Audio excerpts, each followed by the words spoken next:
I remember I was on top of my dad's shoulders. Nice. And I was, yeah. I used to be afraid because I remember there was a Toyota Celica GT4. I used to call them Safo's magari ziko na tire juu because they used to have their, you see, like the way pickups have their spare wheels underneath, or like Prados have at the back. So there are rally cars like that used to have their spare wheels on top of them, like on the back. I think I've seen that. Yeah, you've seen that, yes. So I used to see them. So they had a very aggressive anti-lag, and I used to be afraid. But now I'm not afraid. That's the thrill that I look for. So that is how.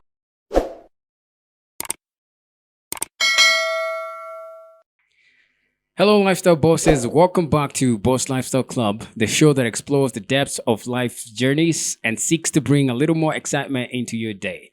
I'm your host, Alan Mungai, and today's episode is particularly special.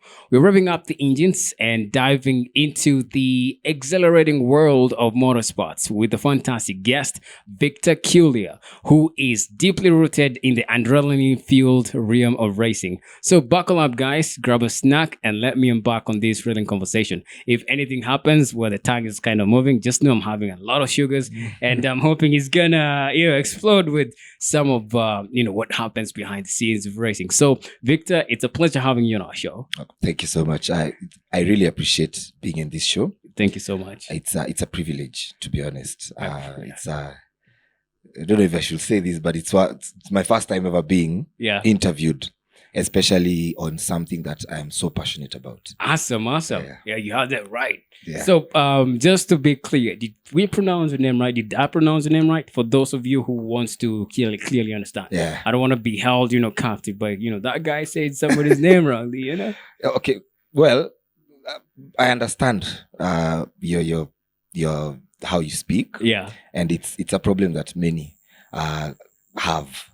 So people are like, Victor Kyula, and clearly the name has ULA, but they go Kyula. So in my native language, I'm Kamba. Yeah. So my native language, how it's supposed to be spelled and pronounced is Chola. That's it. That's how it's done in Kamba. Wow. Yeah, but just to make people not to get into that. Yeah. Ever since I was in high school. Guys were like Kyula. So I said, Sawa, let me go with Kyula, and that's how it's Victor Kyula. So for the town folks out there, for the town girls and guys, there you have it. Yeah. All right, man. As I mentioned, it's a pleasure having you in Boss Lifestyle Club. So before we dive into the fast-paced world of motorsport, could you share a bit about yourself and what initially sparked your passion for the motorsport? Well, it started when I was young. Yeah. When I was, I don't really remember when. Because I remember my dad used to take me to rallies. Nice. So motorsports basically is it's like a whole docket with various disciplines. That's how we call them, disciplines. So motorsports has racing. There's circuit racing. Circuit racing is like the one that many people know, Formula One. Yeah. Right? Yeah. Formula One, that's circuit racing. Why? Because the drivers and the racers race in a circuit, in a controlled environment. You can't it's like controlled in terms of the kilometers they go and the time. So that's how it's controlled. That's circuit racing. And circuit racing there's a lot in circuit racing. There's karting, MotoGP, there is BTCC, that's the British Touring Cup Championship. Yeah. There is the World Endurance Championship. Like, there's a lot in circuit racing, but myself, I'm not inclined much to that. So that's circuit racing. Now there is rally racing. Okay. Yeah. Now rally racing is what in Kenya and Africa there is much of. All right. So in Kenya we have rallying because what made Kenya known for motorsports is rallying. Why? Because we had the Safari Rally when it started in 1953. Nice. Yeah. So that's what made Kenya known for that. So when you were a kid, you had the privilege of being taken by your dad to one of the events. Yes, to now one of the rallying events. Yeah. When I was young, we used to go to many, but the ones that I really remember was in between 2010 and 2012. Nice. That period, we used to go to for many, and I remember when there were the cars. They have. I'm going to be a bit technical. Let's do it. So the cars have their mechanism is not like normal cars. The cars are tuned. All right. Mm-hmm. So you can't the way so that they can produce a lot of power, there are things that they have. And one of the things that they have is something called anti-lag. Anti-lag. Okay. So anti-lag is the turbo. I really hope I'm going to say the correct thing, but because I know there are many people outside there who know more, engineers. Yeah, but there's also a lot of people out there who are looking to know more. Yes, exactly. Yeah. So myself, anti-lag, from what I understand, and it's my opinion and what I've come to realize, anti-lag is there's something called a turbo inside a car. Yeah. Basically, a turbo just directs more air into the engine. Yeah. So most of the time that turbo can lag. Okay. By lagging means the way it brings in air to the engine is it's like, by lag means it's not how we want it. Yeah. Lagging, like you're lagging behind. So it's lagging behind. It becomes inefficient after maybe hitting a specific, Yeah, something of that sort. Maybe get hot. I've seen some, the ones that get really hot after they've operated for quite a while. And so because of that, they have to be shut down. Are we talking about the turbo? Yeah, because it's the same stuff that injects more air into the combustion chambers, right? Yes, exactly. It basically does not inject air because there's also something called a direct injection system. There's a system of injecting air inside the engine. So that's another thing. Okay. But for the turbo, when it lags, there's a system that is employed, that is added to the engine called an anti-lag system. So the anti-lag system makes the engine quite loud in terms. I'm sure you've seen the Subarus that go those such things. Yeah. So most of them, the other systems that they have, but in rallying, that's what they use, so that I don't know if it's the turbo or the engine that should not lag. Yeah. I've never understood, and I'm looking forward to understand. But that is what. So I remember when I was a child. Yeah. I used to hear the anti-lag system, and I remember I was on top of my dad's shoulders. Nice. And yeah. I used to be afraid because I remember there was a Toyota Celica GT4. I used to call them Safo's magari ziko na tire juu, because they used to have their, you see, like the way pickups have their spare wheels underneath, or like Prados have at the back. Yeah. So there are rally cars like that used to have their spare wheels on top of them, like on the back. I think I've seen that. Yeah, you've seen that, yes. So I used to see them. So they had a very aggressive anti-lag, and I used to be afraid. But now I'm not afraid. That's the thrill that I look for. So that's what I remember of when I really started to love this sport and how it got inside me. So for layman's language, you want to say that the anti-lag is the steroids for vehicles, for race cars? If you talk about steroids, the fuel is the steroids, because the fuel is different. Wait. It's different from what normal cars use. They don't use petrol or diesel? Not much. They use something called avgas. Avgas is a type of gas. It's quite similar to what the jet engines use. Ooh. So like aeroplanes use. So it's no wonder these guys love flying so much. They really are. So you can see, if you go to YouTube and you watch things called onboards, you see the cars going to 200 kph.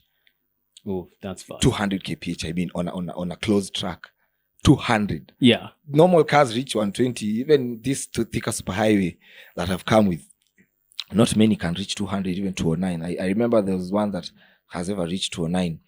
There was a legendary lady who's also now there, but now she is in organizing, called Michelle Muntor. Nice. She used to drive an Audi Quattro S1. That's a rally car? Yeah, it was a Group B rally car, if I'm not sure. Either Group B. Yeah, it's Group B. Nice. So She used to push that car to 245 kph. Ooh. 245. Yeah. That's Tell me more. Tell me more. and she's a lady. She was so I don't know how can I say this. She was so good in driving. Yeah. Like other male drivers used to be afraid of her. Damn. Even right now when she's in organizing, she's the FI safety delegate. Even right now when she's in organizing, she's still fierce. She's still fierce. She's still fierce. She So knows what you're doing. she knows what she's doing. So it's I don't know. I just love this sport. It's so nice. Yeah. That's quite a surprise there. Mhm. You know, because you definitely think that this is a sport that is male dominated for sure. Yeah. But a lady comes on board and flies away with it, and A lot. there's a lot of men hanging. Yeah. You know, You've talked about it being a male-dominated sport. yeah. I'm sure you've seen cars in Kenya having stickers called of the Dakar. Yes. Yeah. Yes. So there's now that's another discipline called rally raid. So Dakar has it's an endurance race whereby in a day you can cover as much as 500 kilometers Mhm. in just one day. Yeah. And normally, like a normal rally stage goes for like the farthest it can go as of now is 50 kilometers because of safety. Yeah. The safety of, and also how the cars operate Yeah. in terms of fuel. You have to refuel the car. So you have to factor, there are a lot of factors that come in. But for the Dakar, the reason why it's an endurance race is that aspect of in a day, you can go to as long as 500 kilometers. That's the max you can push. What if you do a little bit more than that? In terms of distance. Yeah. Okay. You can't because that is what is controlled. Okay. So there are a lot of racers that are racing during that event, Uh-huh. and they are given. This is now what you're given. Okay, you're given 500 kilometers. Now the person who does the 500 kilometers, in the least amount of time is the winner. Mm. All right. Yeah. So that is how rallying works. It's you have a certain distance. So the one who does that distance in the shortest time. Let's say you're given 15 kilometers, and averagely 15 kilometers you can go. Let's say if someone does it in 10 or 9 minutes, then someone comes. Let's say 9 minutes 30 seconds. Yeah. That's what the organizers know a driver can do. Then someone comes and does it at 9 minutes. Yeah. That's the winner. That's then the now winner. the others who follow. Yeah. After that, the fastest. So anyone who comes and beats that driver in terms of time is the one now who's going to win. So basically this sport, rallying is you're racing against time, but also against other people. But time is what really matters. So I bet you have to be so relaxed when doing that. The driving. Yeah. When you're driving, you Yeah. ought to be so relaxed doing that. You have to be relaxed and focused. And focus. Yes. Because there are a lot of obstacles that you see on the road. Like there are turns, there are rocks. Okay, in Kenya, we only do gravel. But countries like Europe, they'll do gravel and tarmac. Ooh, So okay. tarmac, there are aspects of tarmac that are there. You see, let me come back to gravel. Gravel, like Kenya, we have a lot of stones which can puncture the tires. The tires that are produced for rallying are very hardcore, especially for Kenyan roads. Mhm. Very hardcore. But you can still find someone puncturing. Why? Because of how you approached that section. Angle. Yeah, the stones and the everything. angle. So there's a way the stone was, and you came at a certain speed, and it punctured the tire. As much as yes, the tire is a bit hard, Yeah. it still punctured the tire. Oh my goodness. So So in tarmac now, there's something called there's the road. All right. So there are corners. Uh-huh. Okay. So for someone, the rules state that so long as you have you have a maximum of 3 tires, off the road, Uh-huh. you can't be penalized for cutting the road. Because let's say you have a corner. Let's say you have a medium corner, not a very sharp corner, just a medium one where you can see the road is winding. Then you can see the road there and you're here. So you can see that you can cut here. So is it allowed to do so that? if you cut with the 4 tires on, if you cut with the 4 tires, you'll be penalized. But if you are clever enough to cut with just 2 tires, you'll gain more time. Yeah. All right. But someone who cuts with 4 tires, they'll be penalized. Will be penalized 5 seconds. Oh my goodness. So it's so I'm even coming back to the aspect of time. Yeah. Rallying is all about time. Time is very crucial in this sport. Like even in terms of being punctual, the way they arrive in a stage or arrive in an event. If you arrive like a minute late later than how you're supposed to arrive, you're penalized 10 seconds. Okay. All right. So if you arrive like 5 minutes, you're penalized 50 seconds. Oh my goodness. Also, if let's say you had problems in a stage and there were like 5 stages left, you can still come back in the event, but you're penalized. For every stage you miss, you're penalized 10 minutes. Oh my goodness. So that you don't gain an advantage over the other drivers. Yeah. Yeah. Basically, that's what goes around. It's just a small bit of the sport. Well, that's a lot of stuff going on. Yeah. So I just want to take you back to when you did the transition from just being a fun, visiting the rallies with your father, enjoying the sports, overcoming the fear of the turbo, turbo thing, the anti-lag system, to when now you became actively participating in races as an in-stage marshal, as you inform me. Yes. So how did that happen? The transition. Yeah. So it started in ever since I was a child. I always knew about the WRC. I've never really gotten into someone can call me a modern day WRC fan. But the passion was still there. It reached a point where after the 2012s, it reached a point where the sport was stopped being televised in terms of advertising.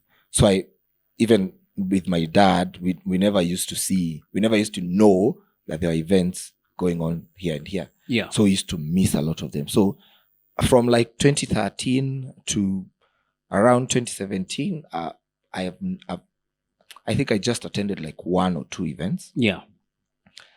So the passion was still there. I just used to remember the events I went. The thrills and everything. The thrill. That's all I had. Yeah. But going was really hard because they stopped advertising. Yeah. In 2010 and 2011, I used to see like whenever the Safari Rally used to come to used to be hosted in various counties. Yeah. They used to bring it on the television, like multiple television channels. Yeah. KTN, Citizen, KBC. For sure. Yeah. Even KBC right now are broadcasting. They've been given the rights to broadcast the World Rally Championship, the full season of some of the live stages of the full season of the WRC. Yeah. Of this year and even last year after Safari. So then they still do, but the world. But in Kenya, that stopped at some point. The advertisement stopped. So we never used to know. But then came 2019 when the news that the WRC was coming back reached me. That's when we get to speak about I have a media company. Yeah. Where we deal with podcasts. Nice. And articles and interviews. We interview drivers and post the interviews on our podcast. Yeah. So I have a partner. Nice. So that's where we met in school. Okay, we've been friends, but I never came to realize how passionate he was in the sport, because most of the boys in high school used to be football fans, basketball fans. But it's very rare to get an avid motorsport fan. A very rare. Maybe yes, Formula One, but rallying, it's very rare. Like someone you can conversate with and talk about this and this person, talk about this and this event, talk about what really happened, talk about this car. You get? Yeah. So it's really hard. So when I met him, his name is Grant Gakuya. Nice. So when I met him, that's when our vision and our passion came together. And from then on, we've been friends up to date. And that's when we created our company, our media company, to promote the sport. So when the WRC came back, I remember I saw it on the newspapers. I was like, wow, this is going to be great. So which year was that? The plan in 2019. So the plan has been there. So what really happens is, if a country is supposed to host a WRC event, the World Motorsport organization called the FIA, the Fédération Internationale de l'Automobile, that's Italian. French. It's French. French, yeah. So the Federation of Automobiles, something of that sort. Yeah. I just want to go ahead. So when so we call it the FIA. When now Kenya and the FIA were talking about bringing the Safari Rally back to Kenya, there's a procedure you have to go through. First, our country has to show that we can actually afford. They have to sponsor the event. So there's amount of money that they have to pay the WRC promoter, who now promotes the sport. Worldwide. The sport is promoted now worldwide. Nice. Like actually the Safari Rally right now is the most viewed event, motorsports event in Africa. And in the world, we are like we have over 50 million guys who watch it. Oof. That's from the world. That's way much more than Dakar and everything. Okay, the Dakar doesn't have much of live streaming because of how intense it is. Like, it's in the deserts.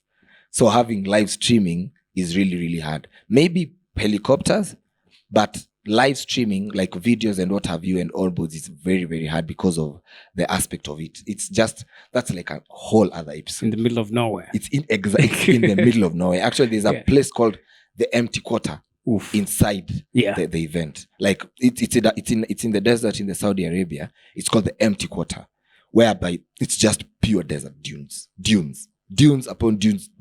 Like, even when you get stuck as a driver there, it's really hard for you to get help, because the next person who is going to come probably is going for the win. So he doesn't have that time to come and help you. Although the Dakar has that spirit of helping, whereby someone can stop and help you. Sometimes it's a bit hard because of the intensity of the sport. Mm-hmm. So coming back to the Safari Rally, it's where was I? We've gone. Yeah, it's there's a lot of live streaming. There's a lot of correct. There's a lot of live streaming. So I was talking about when it came back. Yeah, it came back in 2019. That's when the Kenya and the FIA. The president of Kenya, then Uhuru Kenyatta, and the FIA president, then John Todd, signed and said now the WRC is going to be held in 2020. Yeah, and then that was the flood. Then came COVID. There was a lot of folks then. Yeah, so they had to cancel that event. Wait. Then which year did it come afterwards? After 2020, you said it was cancelled. Yeah, after 2020, we had signed a 3-year plan. To host the event, 3 years, but they cancelled the first year because of COVID. Yeah, if there was no COVID, it would have actually. It was supposed to run. I don't remember whether it was that year, but I remember, really amazing, also a business partner of mine. Mm-hmm. He really, really enjoys such events, exclusive, he likes exclusivity and all that kind of stuff. Mm-hmm. So he and his family was going there, and so he considers me part of, his business family, among other things. Good friend of mine, great mentor. I'm so privileged to have him. Mm-hmm. So he invited me, and then I was like, yeah, I'd love to, but at the time I was dealing with some stuff, in terms of, I just wanted to focus on the business. I didn't want to lose any side of it. So I remember saying no, but looking back, I'll be like, yo, If that's the opportunity, I'll definitely take it again. It's actually a very, very exciting event. Yeah. Especially the cars. Uh-huh. So when it was cancelled in 2020, they say that now they'll host it in 2021. That's actually the time it came. I think that's the one. Yes, in 2021 is when now it was held. You know, his son is one of the best photographers there is in the country. So he came out with some really, really nice stuff. You know, some really nice photos. He still got them on social media. Someday we'll bring him on the show. And pretty sure to, you know, link you up. You know, he's a great guy. Yeah. So moving on. Yeah. When it now came in 2021, that's when now myself, I knew it was to come in 2020. So now that's when I now came back to understanding the sport well.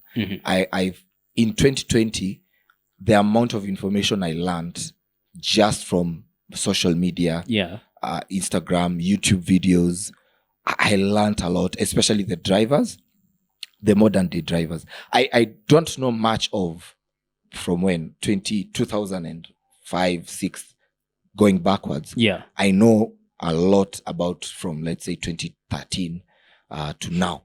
A lot, the drivers, the cars, the co-drivers, the events, which teams came here, which teams joined the sport, which teams left the sport, the rallying at this time.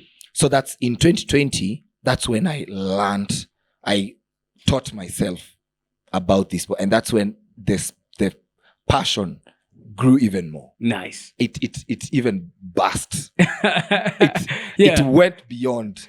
Like I remember when I attended the 2021 rally. Yeah. I was in for the rally fans who are going to watch this, they know the Soisambu stage. So I was at the flying finish, going towards the flying finish. So where they finish, and I was there with my brother. I was so privileged to go with him because he's also a very, very avid fan. Yeah. So we were there.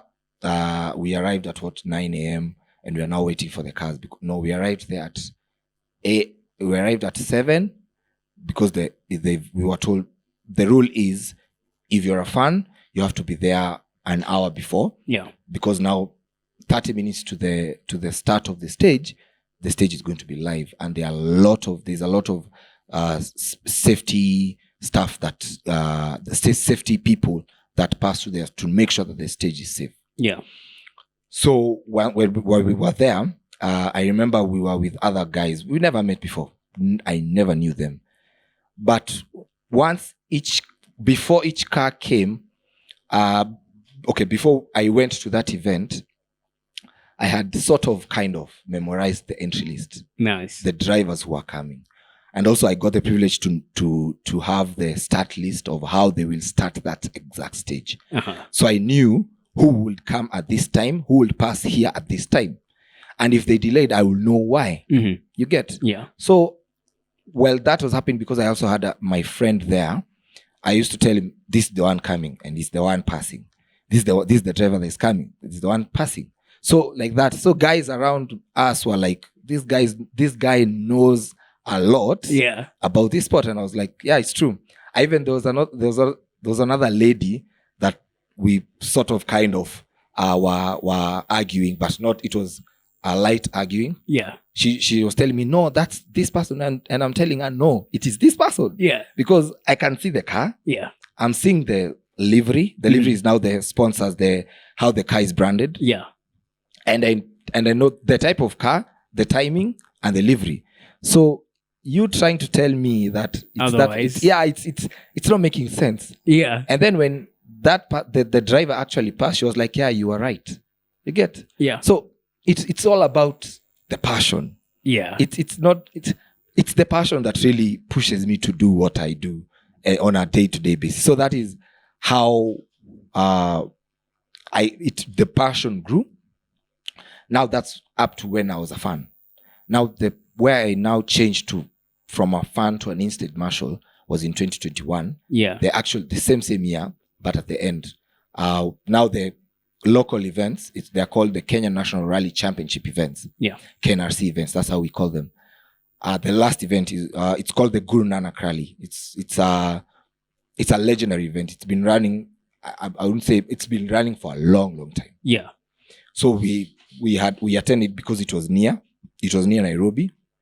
I live at the outskirts of Nairobi, so I live near Machakos. So Machakos and Kajiado are not that far. Nice. So I got the chance to go with my dad and my mom. We go to the event. So when we went to the event, I also went with my partner Grant, and we went to the event. We enjoyed ourselves, and we met a guy there who is an official of the WRC. He was back then. He was a stage safety officer. A stage safety officer is an officer who ensures that the stage is safe in terms of the spectators, competitors, and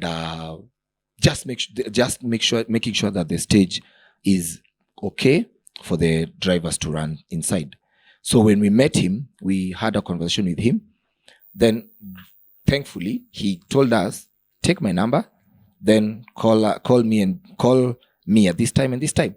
So we did. We talked to him, and that is when we got the chance to apply to become a marshal. Nice. In 2022, and so we applied, and we got the chance to be marshals in the stage, super special stage in Kasarani. So that's where.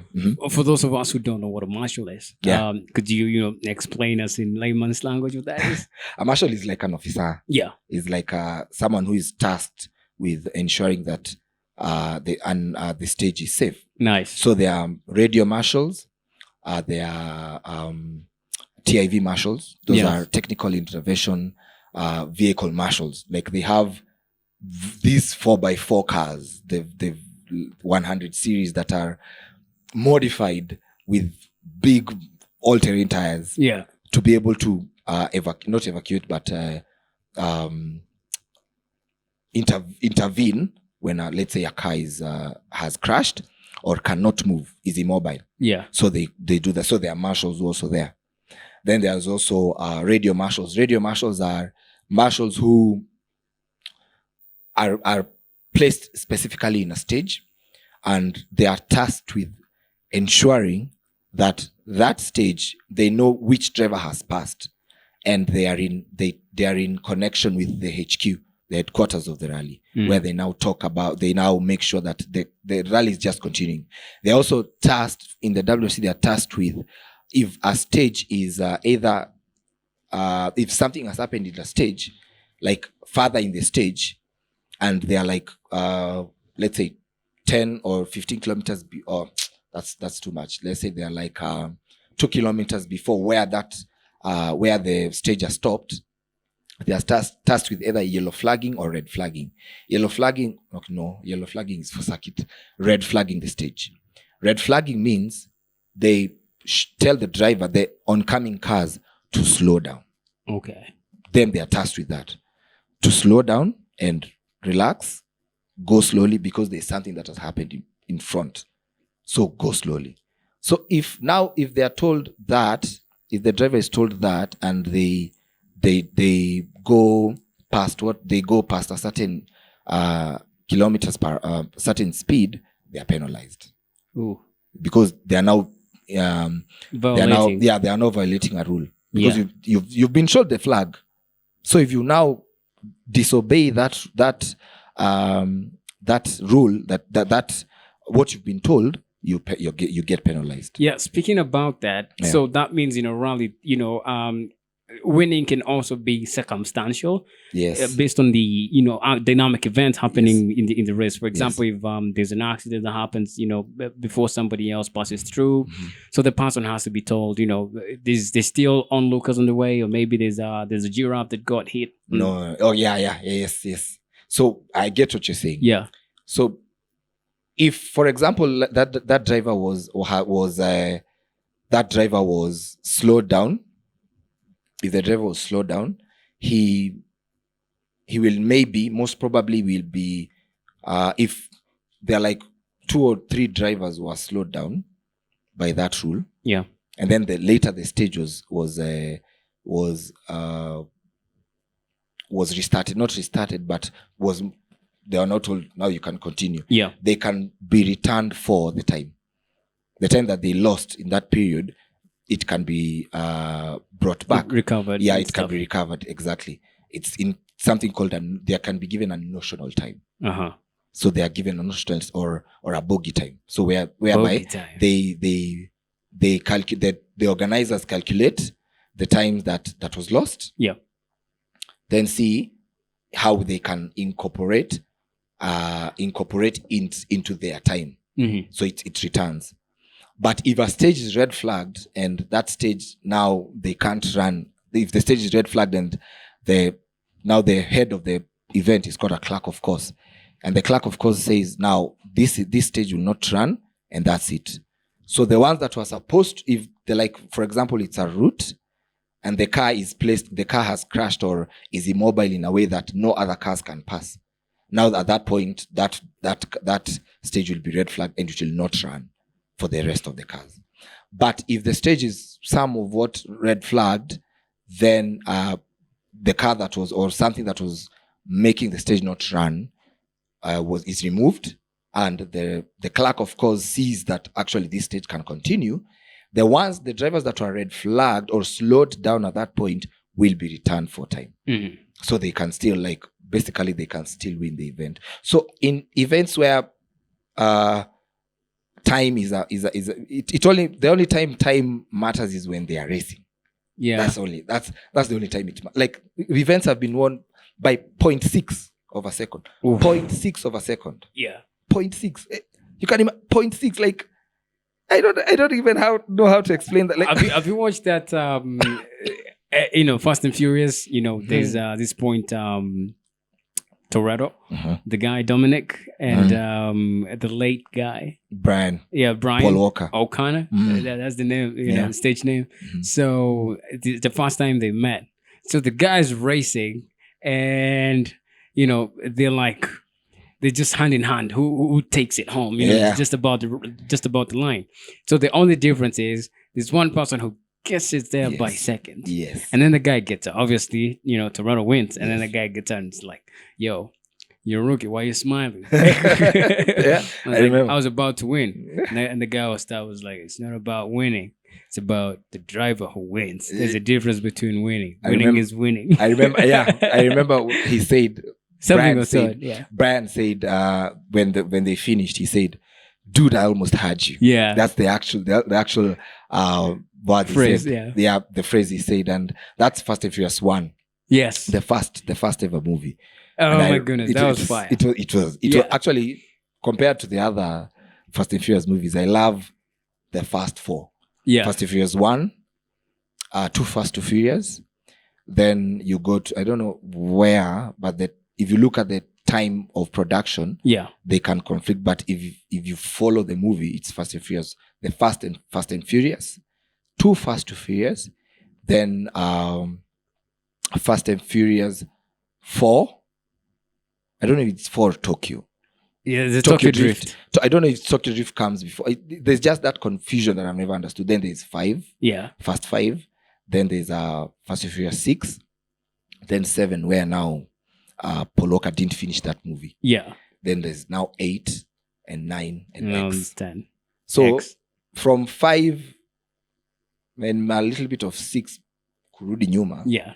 Those are the best Fast and Furious movies. Yeah. In my own opinion. The others has a lot of fiction. A lot of fiction and guns. Yeah, the other one was they stopped racing. The first one was all about the come up. Yeah. It was about the putting the skin in the game. Yeah.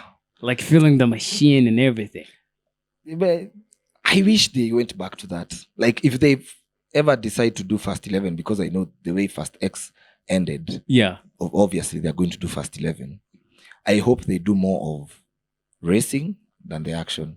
Like it's too. Like I remember Fast 9, the point where Tej was they were supposed to cross a cliff from one cliff to another. Uh-huh. And he was in a Jeep Wrangler. Yes, it was modified. A Jeep Wrangler. I mean, if you just think about it, he used as you see, you've ever seen if you watch movies like Jumanji and what have you, Yeah. they have those between two cliffs. They have wooden Bridges. Yeah, wooden bridges. Yeah. Imagine a Jeep Wrangler, a heavy car With a rope and that. Yeah, is using that is going through that bridge, and it is. Was it a Wrangler or was it a Chevy?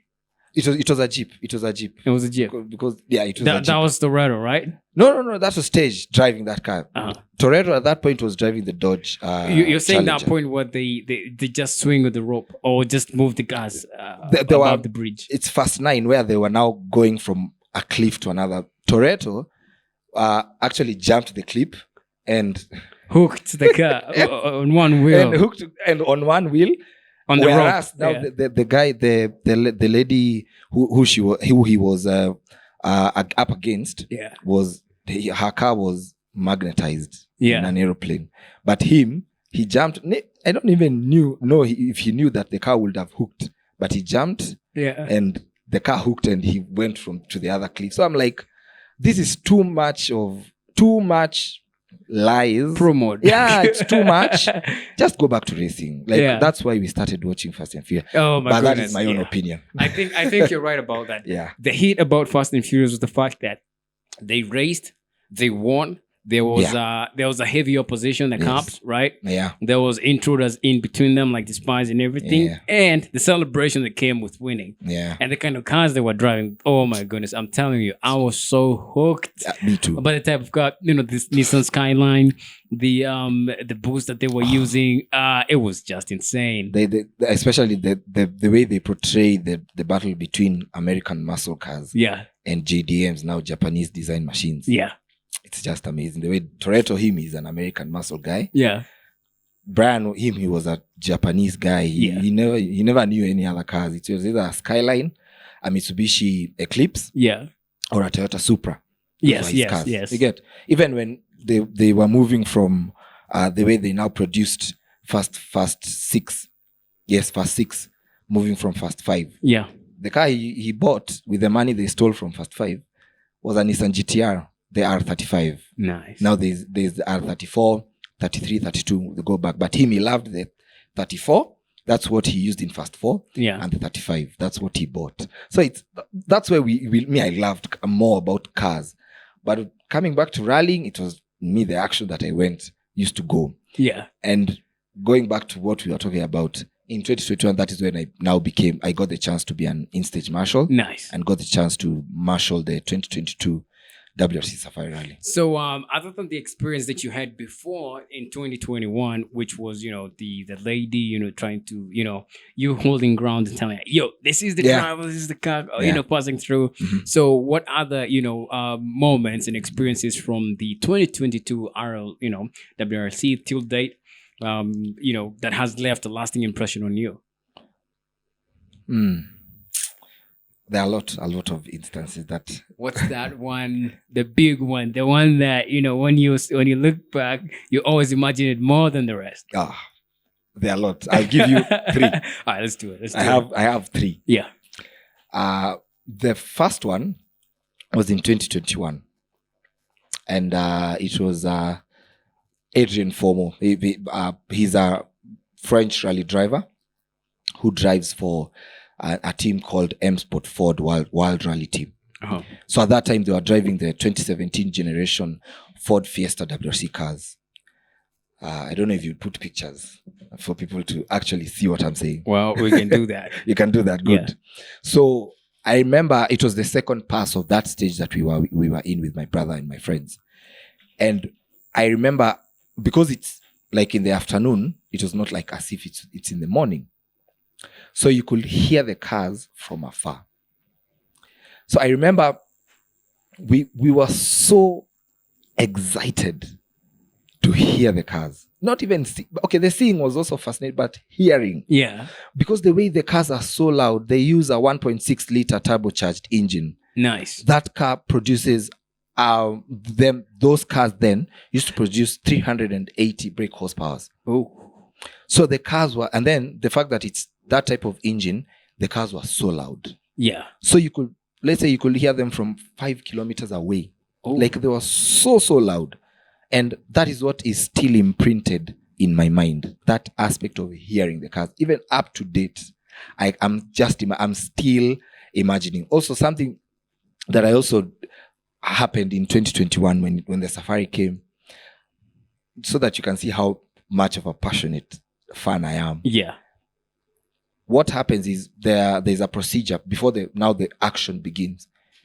There are things that go on. So in Kenya, we have the privilege, our super special stage, the drivers come and do the recce in the morning of the beginning of that event. Like if the event was to start on Thursday, that morning of Thursday, they go to do recce. Recce now is reconnaissance. Reconnaissance is you'll be given notes, okay? Rally drivers use pace notes. Okay. Rally drivers have co-drivers. Yeah.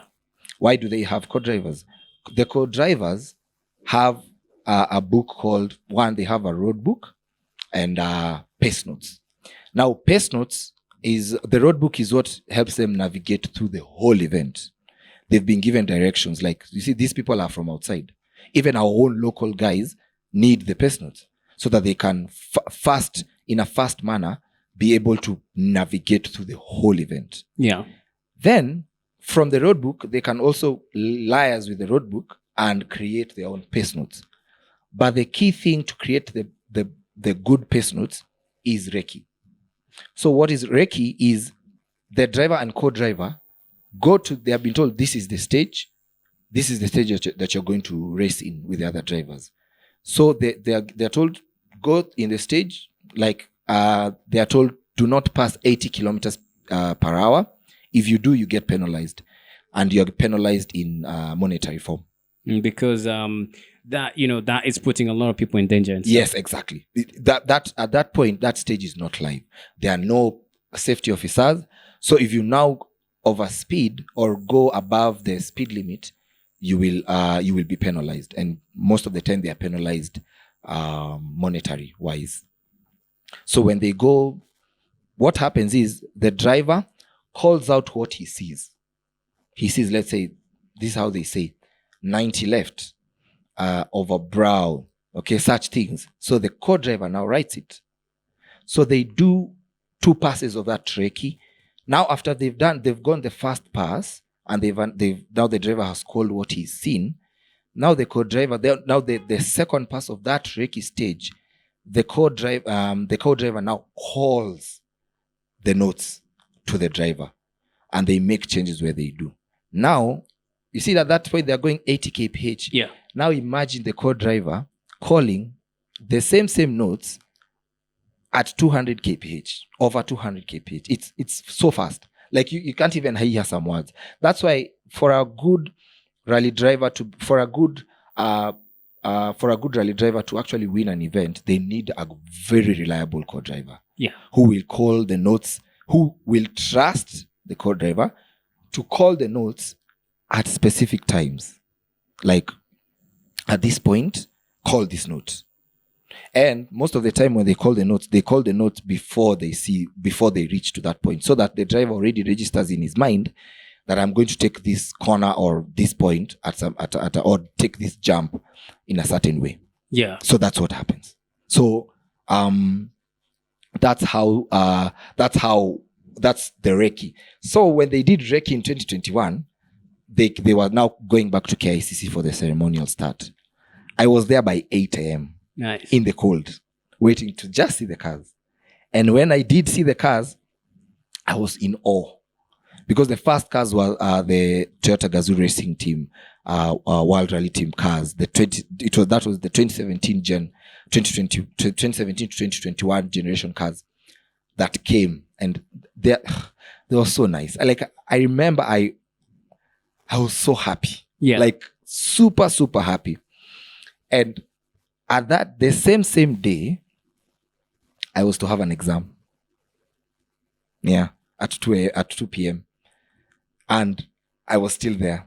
Uh-huh. But thank God that the exam that I was doing was computer, and I had done computer in high school. So nice. It was okay. Yeah. But still, it was, I remember when they came to the ceremonial start. Now when they were going out, in between is when I studied for the exam. Then it's between that's when they now left is when I went to do my exam. Then I went back home. Passion comes first. For me rallying is like at the top there. Yeah. That's instance 1 for 2021. Nice.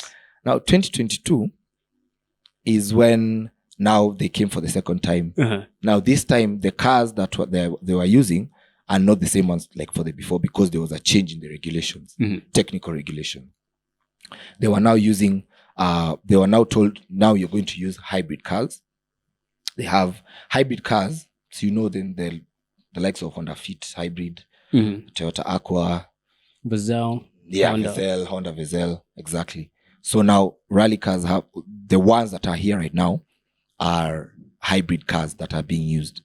So that year, 2022, M-Sport Ford World Rally Team had signed to have a 9-time world champion to drive one of their cars.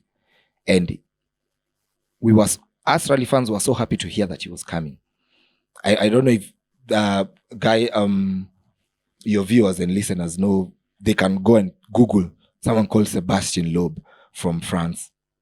He's a French 9-time world champion. Nice. 9. It's not easy because these are events, 13 rounds, different countries. If you conquer the events, you accumulate the most points, you become a champion. Yeah. And it's never easy because there are events where it does not go well for you. You understand? Yeah. So, and every single time an event is like you're new there, the terrain, and you have to run it just being there. Yes. And then you see now for him, the only other time he was in Kenya was in 2002. That was a long time. That's a long time. It is. It's a long time. It's like 20 years. Yes.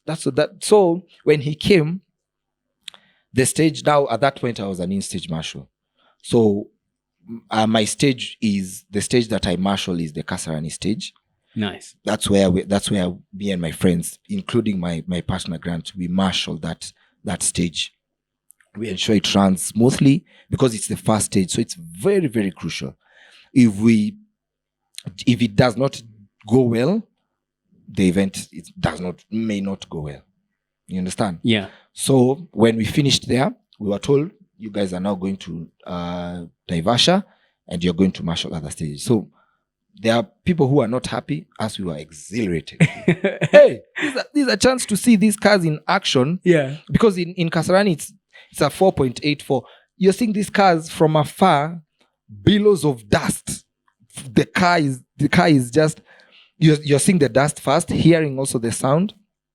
Then you now see the cars at full pace. Like, these guys are now pushing to win the event. The first stage is a spectator stage. So most of the time, they might do that just to ensure that the fans are. That's the reason why it's called a super special stage, is because it's been engineered to entertain spectators. Yeah, yeah.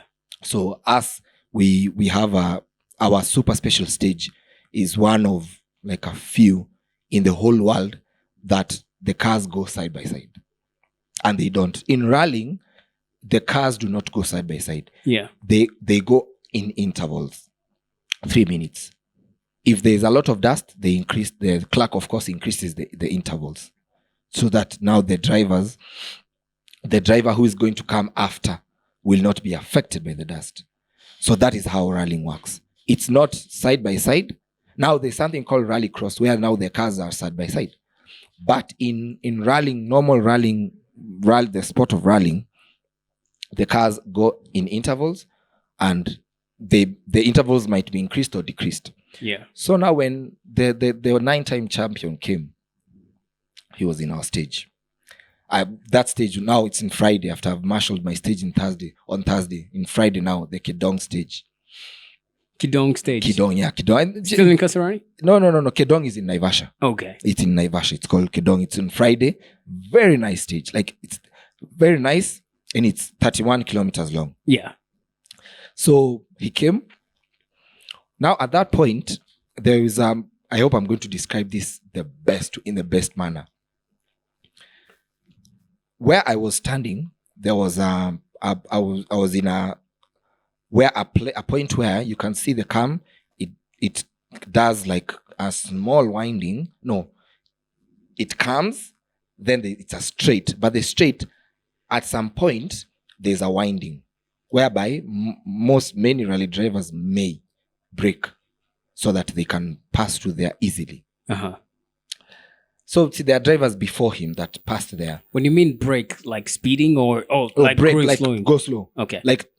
Basically by braking, they just tap on the brakes so that you see the brakes are so precise. Sorry. Can sip some water. Yeah, I need it. yeah, definitely. Sorry. The cars are so the brakes of the cars are so precise to a point where any small amount of brakes they apply, it will come fast. Does it apply for all wheels or is it just specific wheels? In a car, in the mechanism of a car, the rally cars, Yeah, the rally cars. Most of the braking, the brakes that you apply go to the front wheels. Then there's the one that the ones that you step on. Most of the braking goes to the front wheels. Then the back wheels you operate with the handbrake. So most of the braking that you when you step on the brake pedal, most of the braking goes to the front wheels. Yeah. Then the handbrake you use in the back. So now when other drivers came on that winding road, you could hear them braking, like or lifting off from the throttle, because basically a good driver will just foot flat, like the throttle pedal, step on it, you go flat. As in rallying we say flat out, like you pedal to the metal. Flat chart. You get you press on it, you don't lift your foot. It's like, hey, can it go any can it go? Exactly. So that is what rally drivers do. Like some places where others will brake, others will not brake. So him now, the ones before him came, you could hear them at that winding place brake, like or lift off.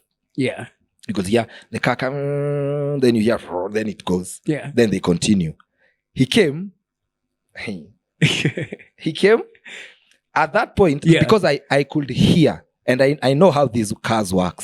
These cars work. So I could hear if he's either lifted off or he's still flat chat or has braked. So see, others have come, they've braked, they've continued. He came, he went.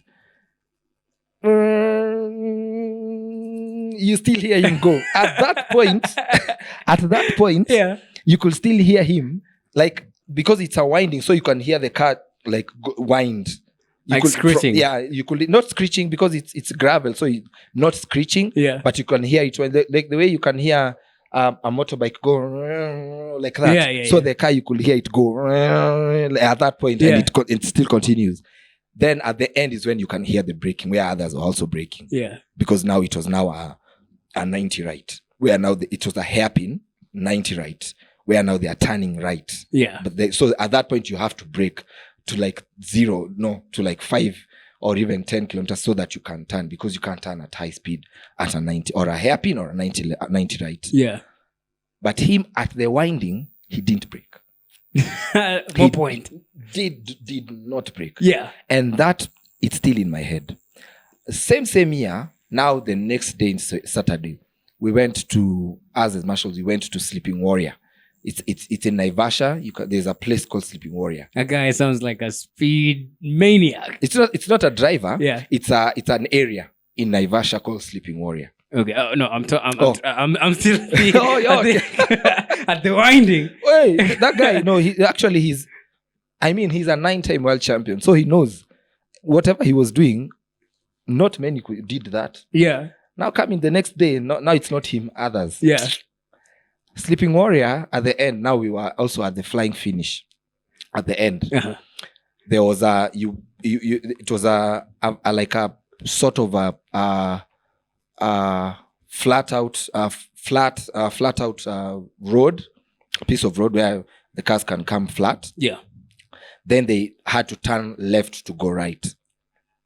at that point, that's where the aspect of braking late comes in. Yeah. In it, we are rally drivers and also race car drivers, F1 drivers, even Formula One fans know about braking late and how much it matters. Because, for example, you have a road, okay? Then the road, let's say it's turning here or there's somewhere here. Yeah. Now, you as a normal driver, let's say you're supposed to turn here, all right? Then you brake here, okay? Then, of course, the time you're going to use to reach here is going to be more than someone who brakes here and the corner is here. Yeah. We get, so braking late really saves you a lot of time. Yeah.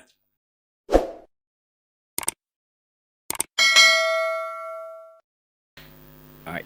So now tell me, you are at this Naivasha place? Sleeping Warrior stage. Okay, Sleeping Warrior Yes, stage. Is that still in Naivasha? Yeah, it's still in Naivasha. Yes. Actually, it's the reason why it's called Sleeping Warrior is because there's a hill at that point. Uh-huh. And the way it has been shaped, the way God shaped it to be, it is it looks like because you see Naivasha was initially had Maasais used to be there. Yeah. So when now whoever was there, I don't know who gave that name, but when you look at that hill, it looks like someone who is sleeping. All right, and because it was a Maasai area, Yeah. they say it's Sleeping Warrior. Literally, I wish I had a picture. Nice. So I can Google that. yeah, you'll get it. So at that stage, I was talking about braking late. Yeah. So the way that stage finishes, it's like a flat chart, let's say like roughly 500 meters, just flat out. Yeah. Then they brake, then slightly turn left to then a 90 right. Yeah. All right. So drivers used to come there, then you hear them. Like you still, it's all about hearing. If you're a real rally fan, will know how they go about this thing. So I used to hear drivers like the top cars that come from outside. You can hear them. They come, the likes of Takamoto Katsuta. Did he do that stage? The likes of Adrian Fomo, Sebastian Loeb come into that stage. You hear them. They are braking, yes. Not the ones who are fighting for the win. They are coming, and you're literally see they've passed where I was standing. I could see where they were turning.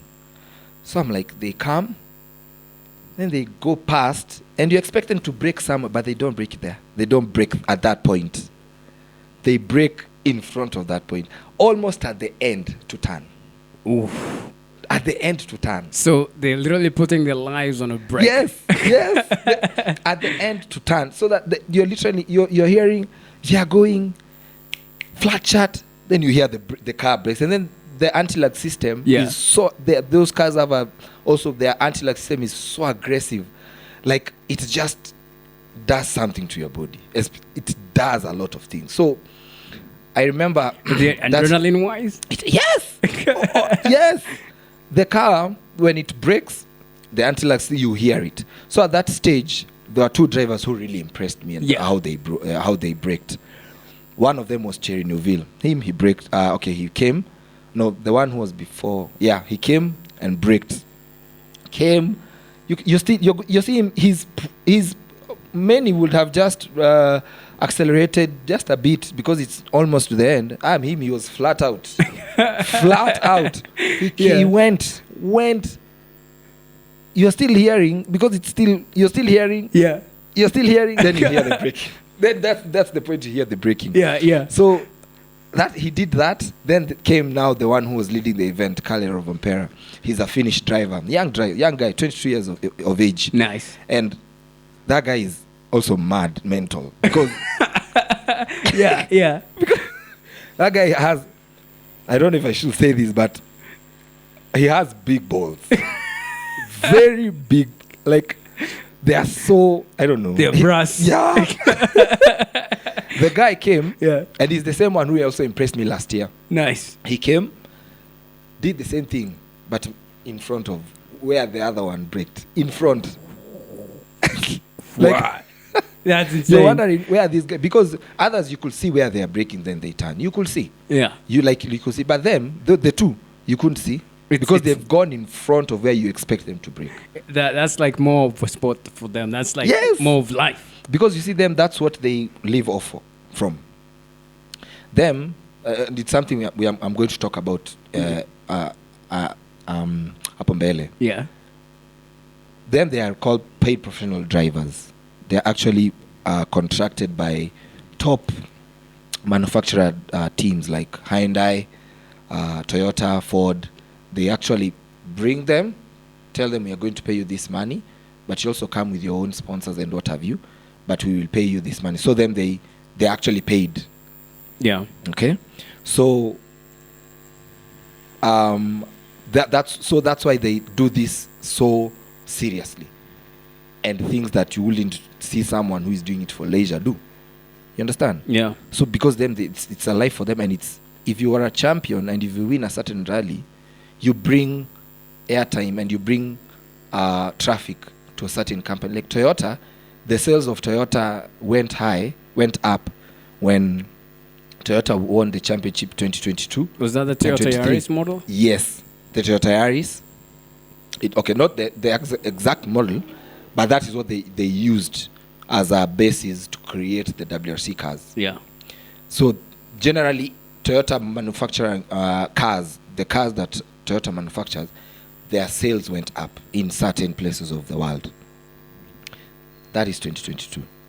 Come 23, the same guy with the big balls. The 2020, the 22-year-old. Yeah. Last year was 22. This year is 23. Nice. Same age as me. Nice. Imagine Yeah. driving such a car. Yeah. Anyway, it's now I'm back in Kedong last year. Yeah. He came.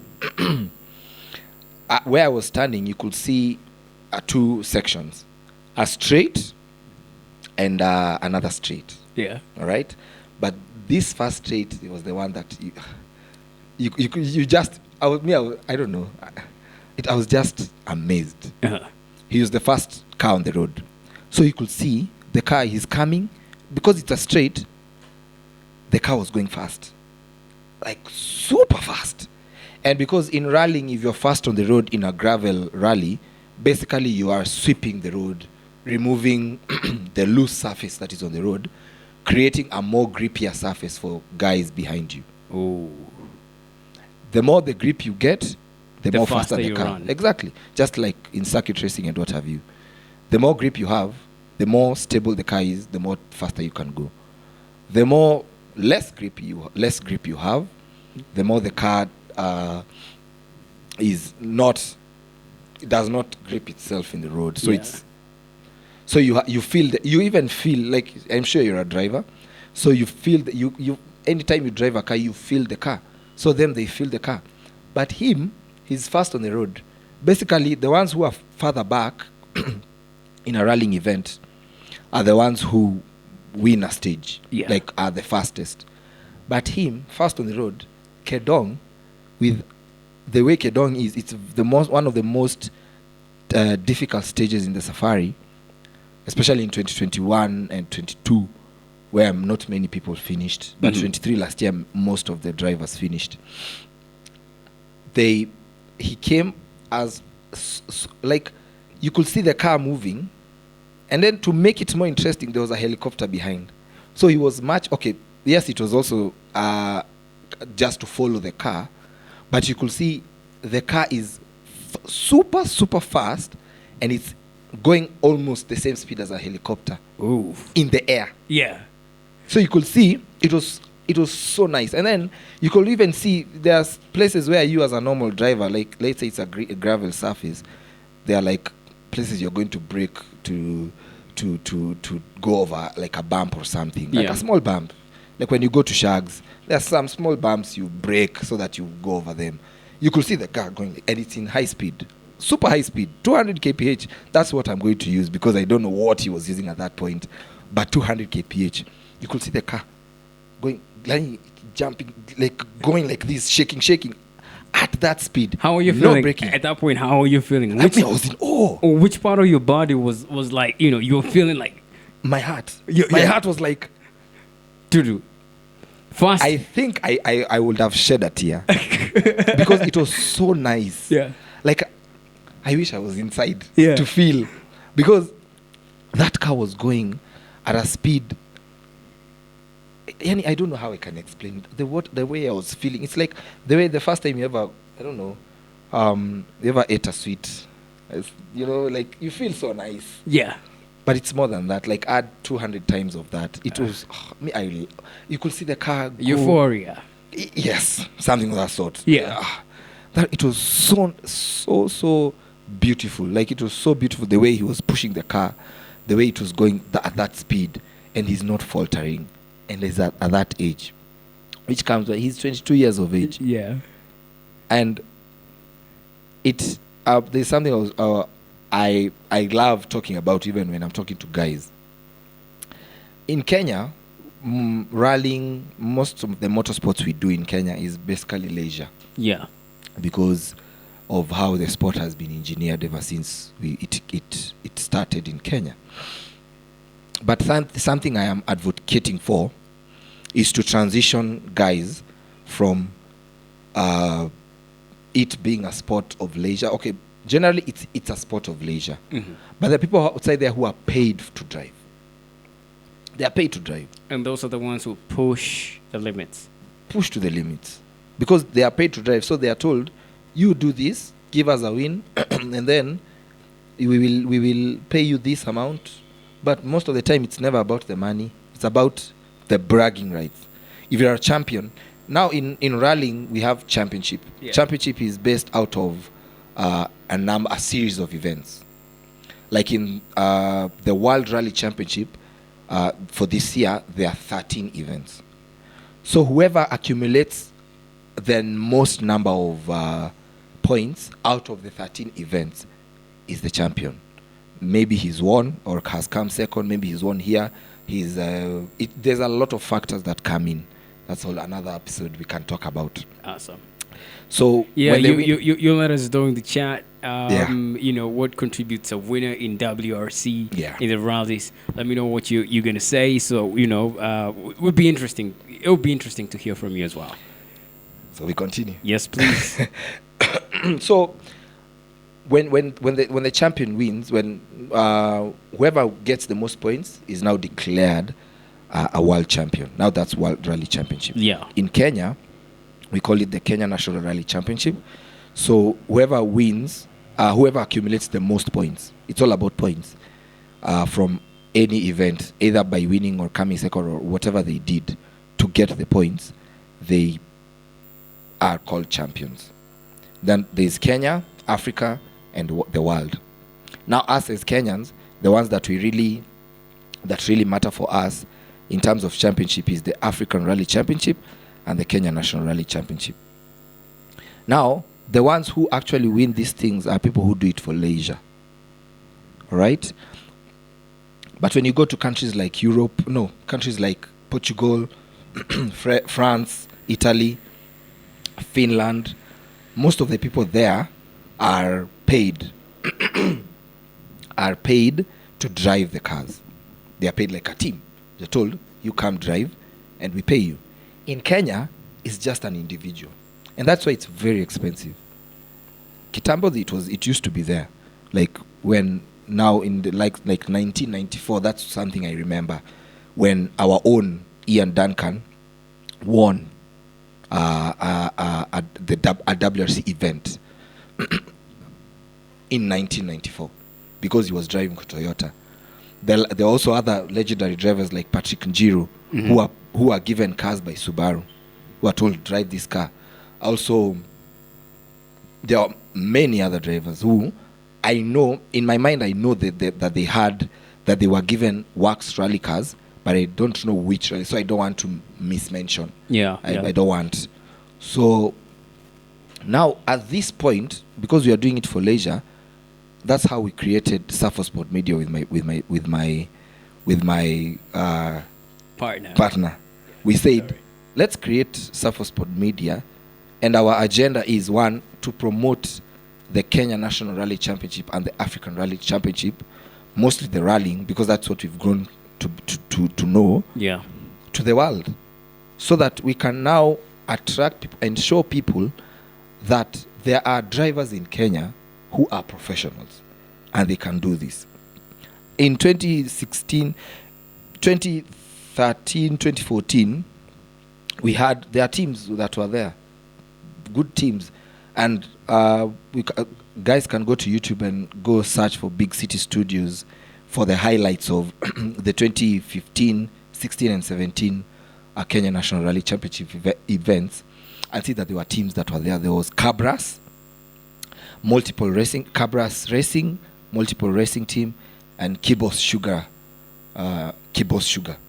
Racing Team. Those three teams used to fight for the championship, and they used to give a lot of action to the championship. Like, it was super fun. There was also Comply. There are brothers called the Rai brothers from they are based in Uganda, but they are Kenyans, called Aman Rajrai and Rajbira. Their team, I think, if it's not Comply, it was Team Seals. Then they also were a team. Cabras were the cousins to the Rai brothers. They're cousins. That was Cabras. And you see, these are families and they are competing, and it was super fun. Yeah. Because they are families, they know each other and they are competing. So it was just out of this world. Yeah. Then there's now the Multiple Racing Team that even brought a driver from outside Finland, brought him here and told him, you drive a Finnish champion and a British champion called Tapio Laukkanen. And the driver in the Multiple from Kenya was called Manvir Singh Brian. He's a three-time African Rally champion. Nice. Consecutive. Then now there's the Kibos Sugar. There's also there was a driver called Jasprit Singh Chate. That was the only time I've ever seen. There may have been a point where there was, in the past, where there were other team championships, but that's what I remember. But it ended because of one or two, three things, and mostly because of losing sponsors and all that. Yeah. But the reason now us, and then also the aspect of advertising, it ended. The one I said as we began, advertising this sport, it ended. So my friend and good partner, we talked with him and said, what can we do for this sport? Us, we love the sport, so what can we do? We decided, let us do something for this sport. Let us do video, review these events, review the WRC, review events in the KNRC. Yeah. And that is how we began SafoPod.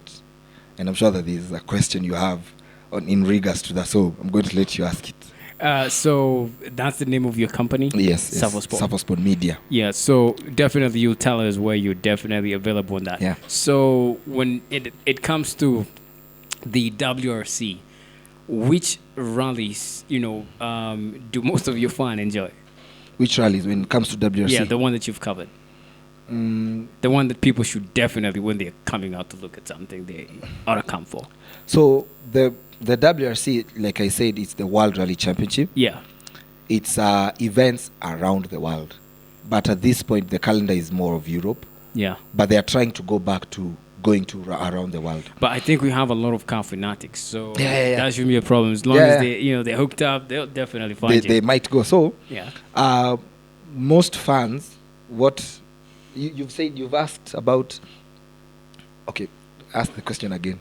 In your show, Mm-hmm. which WRC events that you've covered, the episodes, have gained traction for your audience that you'd recommend for our audience?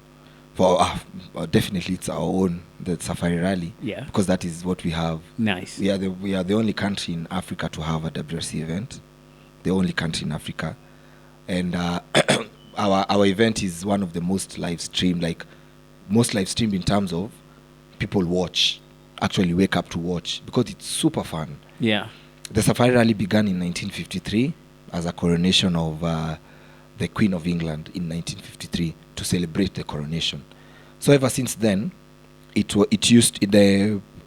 event has been used to run at that time. It used to run around Jamhuri at that time. Then it transitioned to April. Now in recent years to April during Easter. Why? Because of the rain.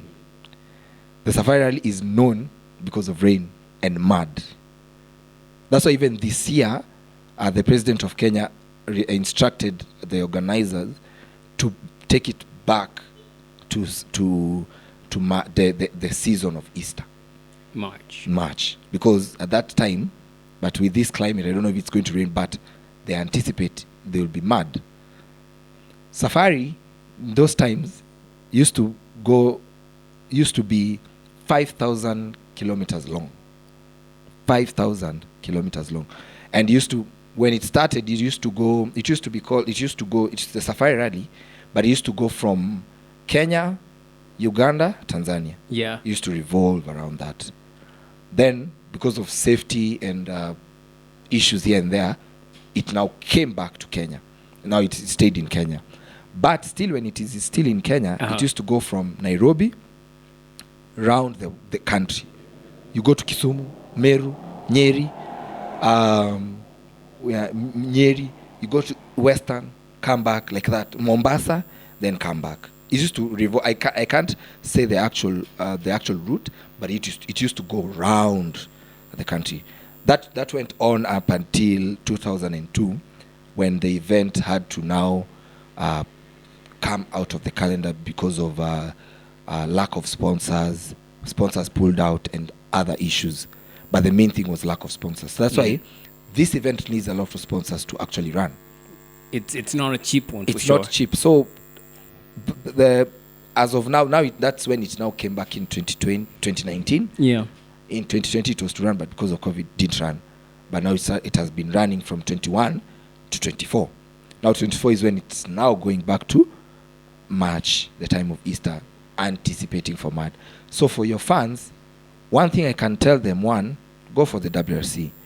After that, don't just go for WRC, go for local events. I tell them, even people, when I talk to people in my normal days, I tell them, they come and tell me, yes, I know you need WRC. But I also tell them, come to these local events. If you are near Nanyuki, go to the Nanyuki Rally. If you are near Mombasa, go to Mombasa Rally. If you are based in Mombasa, go to Mombasa Rally. Support it.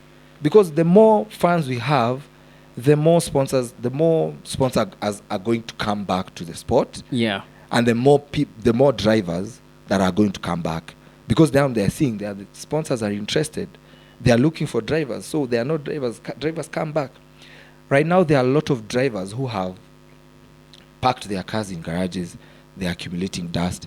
Because they don't have the rally cars. Oof. They don't have the money to run an event. Because let's say a local event, a driver can use up to 700 to 1 million shillings in one event just to run the event. 1 million shillings. Yeah. And you can even, for like cheaper cars, that's now a sort of expensive car. It's called an R5. That's what you can the amount of money you can use to run it. You use 1 million shillings in one event, in just 1 day or 2 days. Come to cheaper cars. The most you can go is 200, 500K. That's not cheap. Yeah, it's not cheap either. You can't remove 500,000 from your pocket and say just to impress people. Just to impress people. No. Of course, that's why there are a lot of drivers who have parked their cars, because they are feeling at this point, this sport is not bringing back anything to us. Yes, we are doing it for leisure, but there are no people who are backing us. You get? So for your fans, whoever are going to listen to us, watch us, I'm telling them right now. Actually, please, it's next month. Yeah, it's next month. Go to the WRC. After the WRC, please, the next event will be most probably an event around Nairobi. Go to that event also. I mean, support the sport so that we can bring back the sport to grow. And we reach a point where it used to be back then. I mean, back then, the roads were lined with fans waving, supporting Kenyan drivers. telling them, please, like even the drivers in the cars are like in awe. Like they're seeing the amount of spectators coming to watch them. They even push more to support them. But right now, when you go to a rallying event, there are no people. The only people who go are the fans that are diehard fans, people like me and others who know where it is. But the others don't know. Like, I'm sure your fans, most of them don't know. They don't know if, let's say, an event is in Kajiado, where you get. Yeah. Also, something that needs to happen is once the fans continue coming, also the media should play a part. The mainstream media in Kenya, the likes of KTN, KBC, Citizen, NTV, these guys also need to advertise, not just put it in their sports segment, but advertise. Yeah, by when most people can be able to see it. If let's say it's in the, I know how advertising works. The likes of Geisha, Nice and Lovely, Garnered, naturally. You see such thing? Yeah, definitely do. You see such thing, they are brought at night. Yeah. The likes of Kiko Man, those the soy sauce that you put on meat, they bring it at night. They also bring betting stuff at night. Why can't you take your time as a mainstream media, draft a certain advertisement, or work hand in hand with the ASN? The ASN is the National Sporting Authority in Kenya. Now, in Kenya, it's called KMSF. Remember what I said, AFIA? Yeah. Now, the motorsport organizing body in Kenya is called KMSF, Kenya Motorsports Federation. Go to them, tell them, or KMSF can also go to them, and if they come to them, KMSF comes to the mainstream media, they don't turn them away. Tell them, do this, advertise the event, and us, we will give you this and this. Agree, so that the sport can go back to where it was, and especially in terms of advertisement. Work hand in hand to bring back the fans. Yeah, that's the way it will come back. I think I like the sound of that. Yeah, definitely. Creating awareness around this is the most crucial thing. Because, I think that's the problem we're having right now.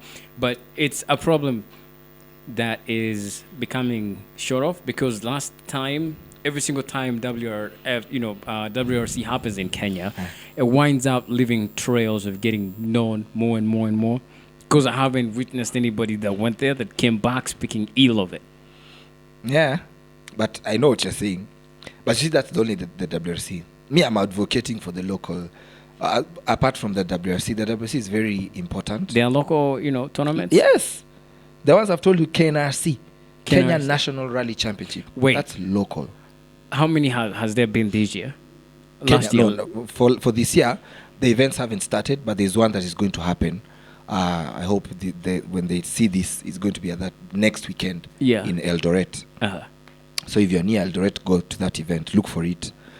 Anyone's in Nairobi? Yes, there are a lot. Not in Nairobi, because Nairobi, you see now, it's a densely populated urban area. Yeah. So most of the events happen in the environs of Nairobi, like Thika. There's been an event in Thika. No way. Yes, in Thika. When was that? In 2021. Okay. There's been an event in 2021. 2021. There was an event in Thika called the Thika Rally. Yeah. And the spectator stage was in MKU. Nice. All right. So when I get a wind of that, I'll tell you, tell your fans. Sure. Gonna release the dates, gonna send you to this guy's website as well. Please. Also, there are also events that happen in Machakos, Nakuru, Mombasa, but environs of Nakuru, Nairobi, that is Machakos and Kajiado and Kiambu. That's where rallies near Nairobi. Yeah. So you have to make a short trip to there. That's where they go. And these events are usually inside farms. So it's very safe because the farms are guarded. Yeah. You understand? So open roads, we shifted from open roads because of safety. Because there are now more people in the open roads. So you can't run rally cars in open roads. You'll hit guys and cows. You get?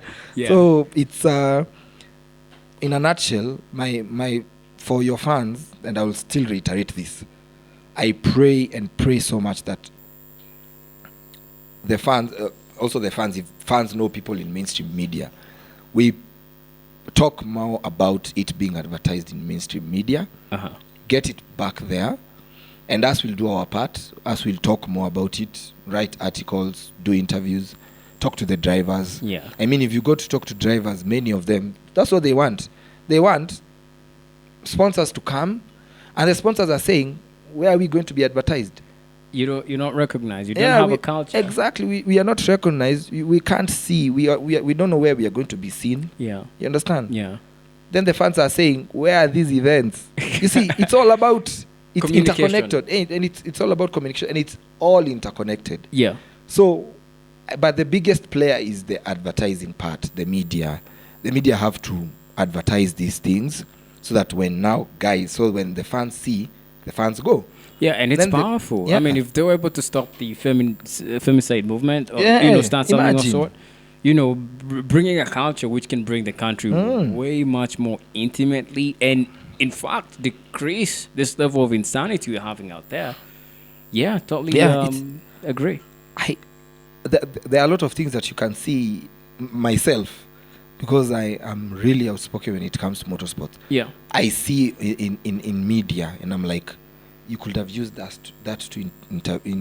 could have used that time to advertise this sport. Yeah. You could have used that time to advertise this event as it's coming up. But maybe there's also a what do we call it? A discrepancy in the media. The fact that they don't have people in there who are as passionate when it comes to the rally thing. Because if they did, that guy would definitely push the agenda. That's true. That's actually true. Switch gears for a moment. I know you are upping the ante to becoming a rally commentator that we will talk about in depth in another episode. Yeah. But if you could commentate on any motorsport event in the world, past or present, which event would you choose and why? That's a very tough question. It's very tough because, as I said, I'm a modern day rally fan. I'm not a olden days rally fan. I came to love rallying, just the modern rallying right now. 2013 today. Yes, sorry? 2013 today. That's like that. Yeah. And I'm sure the question you've asked, motorsport event, of course it's rallying, motorsports rallying. Yeah. If it's WRC, probably apart from Kenya, because Kenya is home, obviously that's going to be number one. Yeah. But apart from that, I would like to commentate Rally Sweden. Nice. Rally Sweden is a snow event. Oh my goodness. It's snow. So, yeah. And it's very fast. It's one of the fastest rallies. Because you see, in Sweden, their roads are fast flowing with jumps. They are not as technical as Kenya, Portugal, or Greece. Greece, Kenya, Portugal, and Sardinia, Italy. Those are very, very technical gravel events. But go to Sweden, the Scandinavian countries, Sweden, Norway, Finland, Estonia, Latvia. Okay, Estonia, Latvia, and Lithuania, those are Baltic, but they are near Scandinavia. Yeah. So they generally have the same surface. So these are events, they are fast flowing, but because... Do they happen on tarmac? Or just, No, because of the nature of the way they are, they've preserved them to... The rallying that goes on in those countries, they just preserve them to be the way they are, if it's snow or gravel. Tarmac, if you want real tarmac events, real tarmac rallying, because there's also tarmac events like Masinga TT, Nyahuru TT, and the rest. I have never attended some. I wish to attend. I want to attend some in the future. You had that. So those are events, tarmac events. Yeah. Now tarmac rallying, you go to France, Italy, they do very good, and Belgium, Germany, they do very good tarmac events. So if it's commentating, apart from Safari Rally Kenya, Rally Sweden. Now come to Kenya. You see, now rally commentating is a very different aspect of it, because it has to factor in the aspect of live streaming. Yeah. So now Kenya, we've never explored live streaming yet. There are some who have tried, and they are trying to make it something, and it's actually going to make the sport more fun. Nice. And even for people to watch, like you're at home and you're watching. Yeah. So rally commentate, if it's the only rallies I've watched that have rally commentators are WRC events and ERC events. So if it's a rally event, that's Rally Sweden, definitely. And then our own Rally Safari Kenya. And then if you go to Europe, Rally Estonia, Rally Finland, these are fast flowing events. I really love fast flowing events. Like, it gets you thrilled and you feel the adrenaline coursing through your veins. It's super fun. I'll send you links to onboards. Onboards is when a camera is put inside the car. Then when the car is going at 200 kph, you can see the car, how fast it jumps, and how you literally feel like as if you're inside the car. Yeah. So that is how live streaming of rallying goes about. So in Kenya, we've not yet reached there, but that's some place I want to reach, whereby with the information I have, I want to show that not all rally commentators can come only from the outside Africa. Even Kenya, we know Kenya, Africa. There are even others in Uganda, Tanzania who know more about, even much more than me, about this sport. Yeah. But they've never gotten that avenue. You get? Yeah. So, well, when you say this guy is so humble, so you'd like his energy when you meet him out there, which is something we really appreciate having you in the building. Thank you so much. By the way, you should speak to us about this thing that you're into, which is commentary. Okay. Because this is something that you mentioned, that you're exploring, that people don't know. There's something you're working on behind the scenes. It's slowly leaking into the marketplace, and now you're about to make it, go mainstream, viral, hopefully this big and all that kind of stuff. Hopefully. Yeah. So rally commentary is you see the way whatever we are doing right now. Yeah. Now there's in front of you, you have let's say a laptop or a TV, and you're watching drivers driving a stage at that time. So it's just like, you see the way football goes on. They are watching guys playing, then they are saying what they know. Yeah. They're saying, go. You see, something of that sort. But now in rallying, it's different. It's like we now talk about a driver, how he's driving at that point. We listen into a co-driver.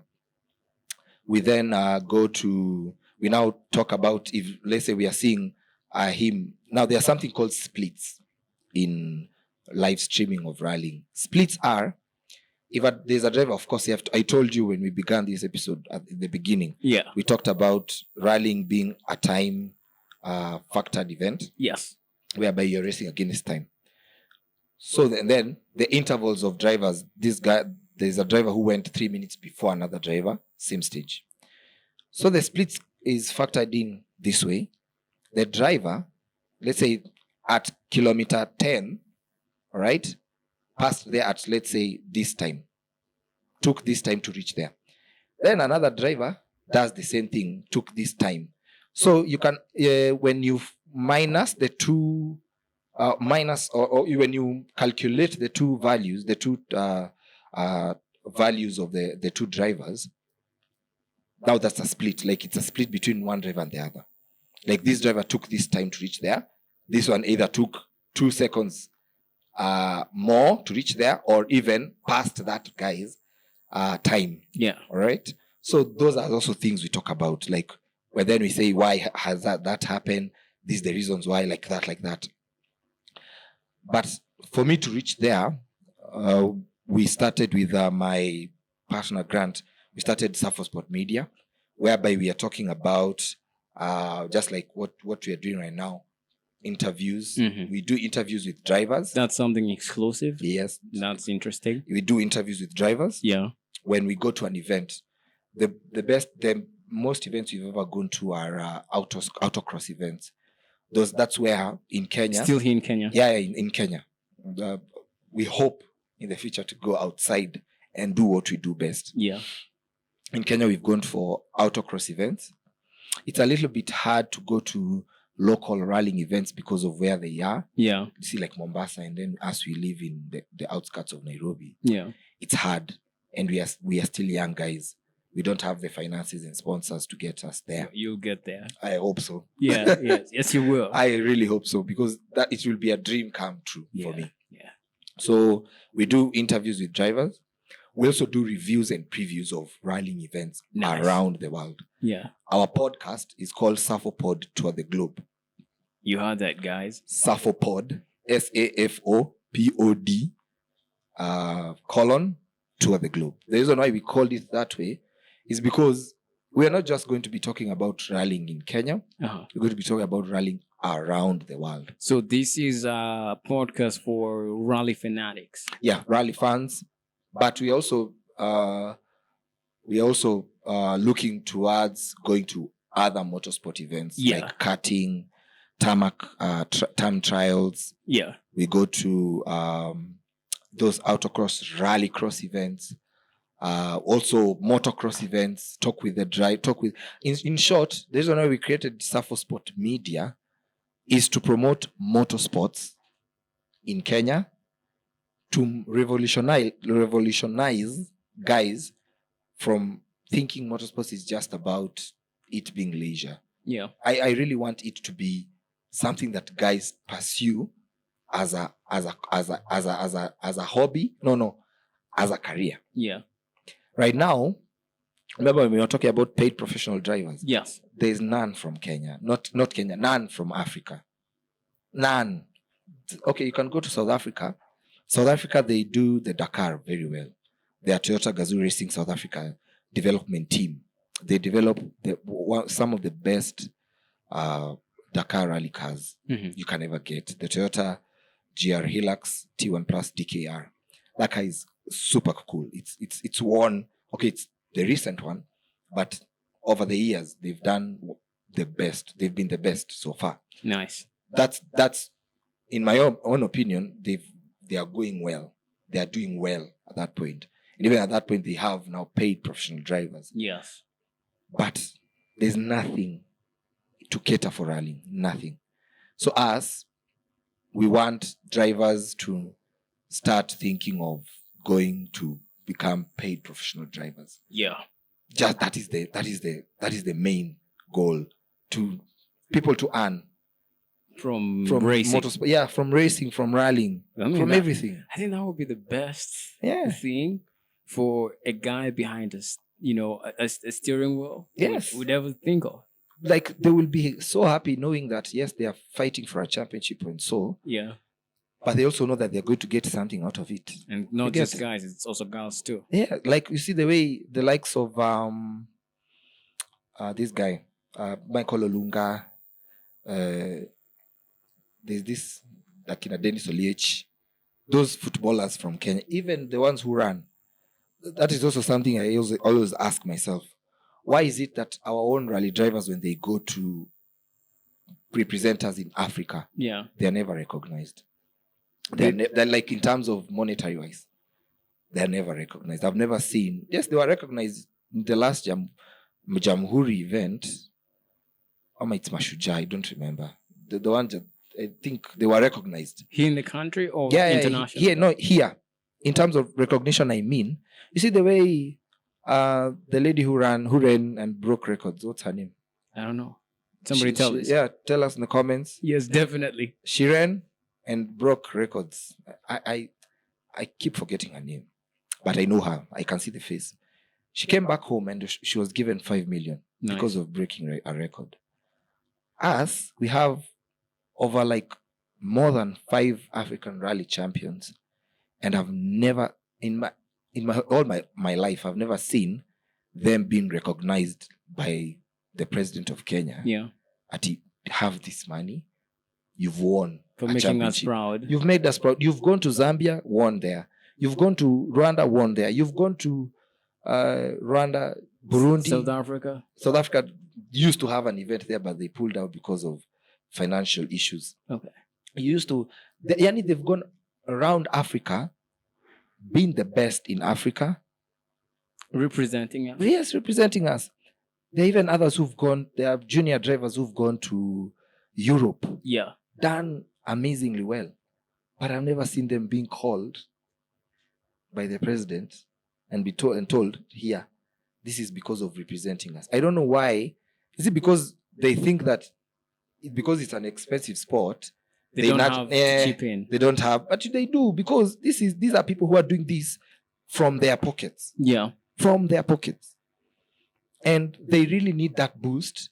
Even if they don't do that, let the government of Kenya, through the motorsport organ, or even directly, know that these drivers are going to events in Africa, and they say, we are going to sponsor you, we are going to pay all your flights, we are going to pay all your logistics.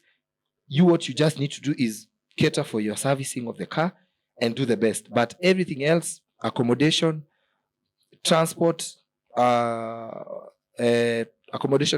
food, hospitality business, what have you, we will take care of it. That is enough. That is enough. Because they will now think of how to get money for their cars. Now imagine a guy going to Zambia has to pay for their own hotel, pay for their own servicemen, pay for the team.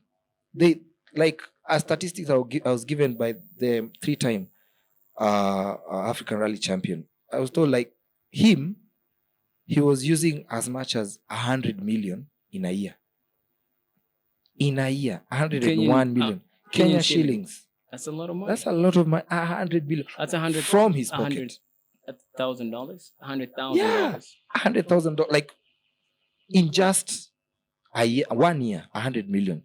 So, where can you get? And then it's because, of course, he had sponsors. Yeah. All right, and he also had his own company that was bringing. But you see, it's his own company financing. Now imagine if all that he was just doing, rallying, and everything else is being catered for by credible people. Yeah. So the agenda of SafoPod Media is to revolutionize motorsports to become something that someone can do on a daily basis in Africa. We want, like, there are even countries that don't know that there's motorsports. Our agenda is to take motorsports to them. They know. If you go to DRC, they don't know. They know, yes, they can run football. Go to Nigeria, never heard of it. Go to Senegal, of course they had, because the Dakar used to go there. Yeah. They know something a bit, but I've never heard. Go to Egypt, they know a little bit motorsports in terms of drifting. But rallying and this other stuff, that's something that we are going to try as much as possible to take to the countries. I think this is just a food for thought. Mm-hmm.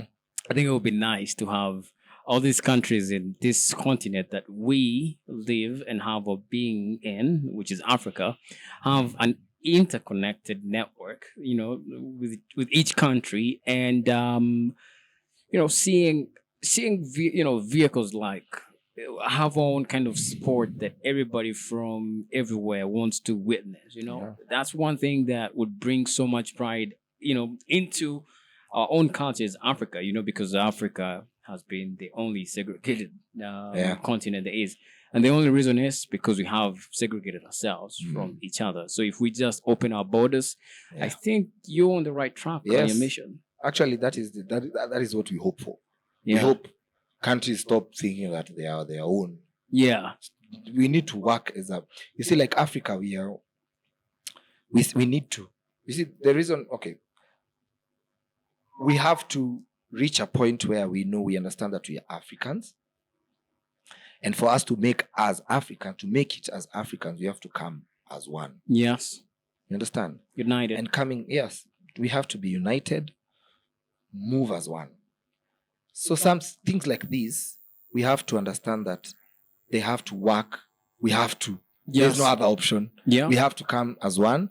And we are going to try, as SafoPod Media, we are going to try as much as possible to bring that together and take, like right now, the only events that go on in the African Rally Championship are situated around East Africa. Yes.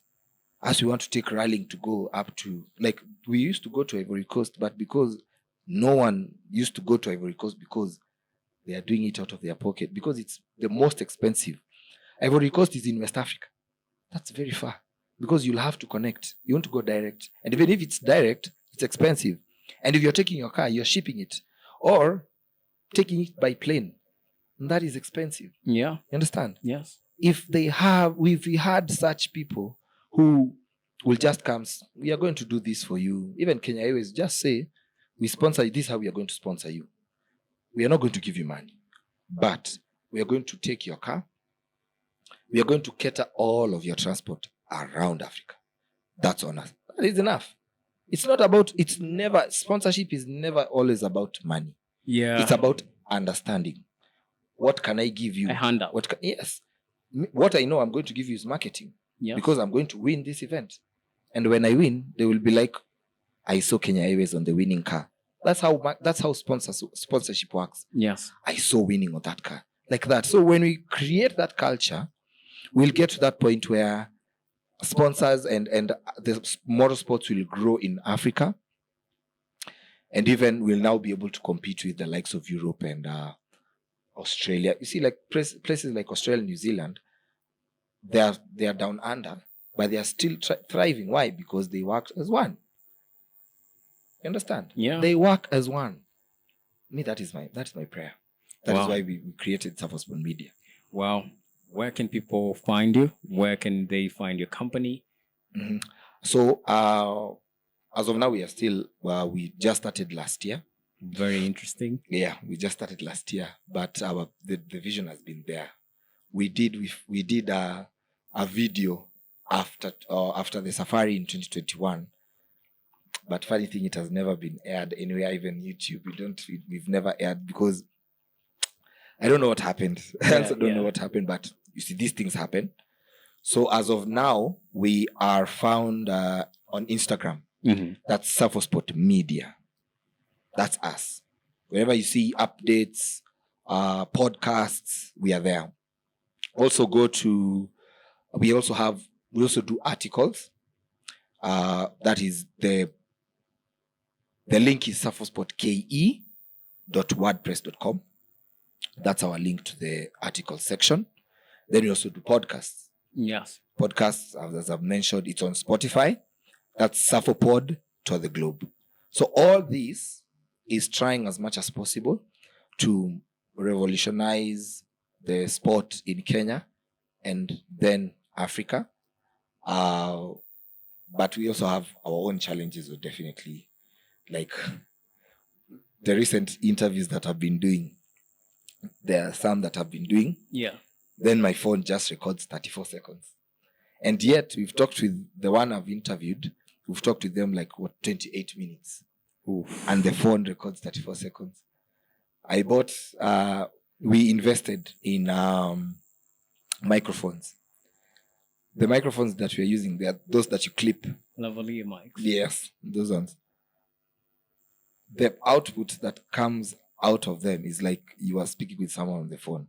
Oh my goodness. It's that bad. So those are the challenges we meet. And also other challenges that we have is going to the events. Yeah. Reaching there. The only events we can go are the ones that we can access. And a good one is the ones that go on Kasarani. But I'm pretty sure these events and conditions will improve as we move on. Correct. I mean, I like your mission, being able to take this in every household in terms of nurturing the culture around rally, appreciating this as, our culture. Now living in the modern day where transport isn't just a way of just moving, but a way of, a way of life. Yeah, correct. And rally does that perfectly. Tells us our story, takes us places where otherwise people wouldn't go.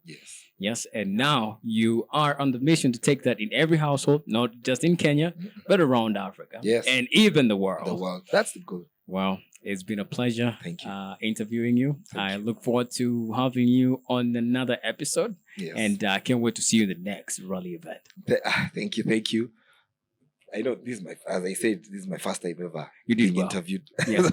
Guys, let us know what you think. Yeah. Let us know what you think. Let us, just drop in the comments what you think about today's episode, I guess. I mean, he speaks like a podcaster. Definitely he has it. So he's on a mission. Thank you. Thank you also for having me. I really, really appreciate getting the word out there for motorsports. Yes. It's this is something that we are really, really passionate about. And it's a culture that we want to nurture. It's something that we want apart from football, running, rugby. We also want to be known for having the best rally drivers in the world. Yeah, we want to see rally drivers from Kenya go to Europe and beat Europeans. top dog, Yes. African, Kenyan to be precise, rally drivers. Yeah. So even myself, Yes. I hope in the future, Yes. it's something I want to. The sport is expensive, Yes. but I believe in the future I will get some money Yes. and enter the local rallies. Start from autocross, definitely.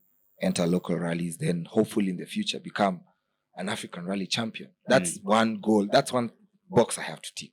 Awesome. I have to and then once I tick that one, I'll add more, like 5. Definitely to do more and more championships and keep the passion and sport, this passion continuing. I don't want it to end. Yeah, the fire. Keep the fire Burning. Correct, yes. burning higher. Yeah. All right. A huge thank you to you, Victor, for sharing your insights and passions. Thank you. For motorsport. And to all listeners, thank you for tuning in to another episode of Boss Lifestyle Club. Don't forget to hit the subscribe, that subscribe button you're seeing right there. Yes, if you haven't done so, please do so. You don't want to miss more exciting episodes such as this. Share your thoughts and stay tuned for more exciting conversations. Until next time, keep your ears tuned to the roar of the engines and the thrill of the rally. I can't wait to see you next time.